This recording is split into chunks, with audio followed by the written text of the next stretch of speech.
সেগো 5 sports সিরিজের সবচেয়ে most selling ওয়াচের মধ্যে কিন্তু এসআরপি E51, 53, 55 সবসময় কিন্তু টপ সেলিংয়ে থাকে।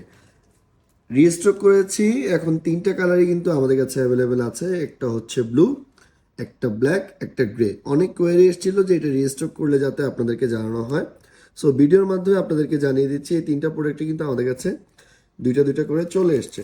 এই একটা কালার, এটা হচ্ছে ব্ল্যাকটা, আর লাস্ট কালার হচ্ছে আপনার গ্রে। ঠিক আছে, এইটা পছন্দ করার কারণ হচ্ছে এটা কিন্তু সেগো 5 স্পোর্টস সিরিজের মধ্যে সবচেয়ে ক্লাসিক্যাল একটা ভাইব দিবে আপনাদেরকে, যারা একটু ফ্ল্যাশি ঘড়ি চান না, বাট তারপরে একটা এমন একটা ভাইব চান যেটা হচ্ছে আপনার যে কোনো আউটফিটের সাথে ব্লেন্ড করে যাবে, এরকমই এই ঘড়িগুলো এসআরপি সিরিজের। সো অলরেডি প্রোডাক্ট কিন্তু আমাদের ওয়েবসাইটে আপডেট করা আছে, আপনারা সেখান থেকে চাইলে অর্ডার করতে পারেন কিংবা আমাদের শোরুমে আসলেও চলবে।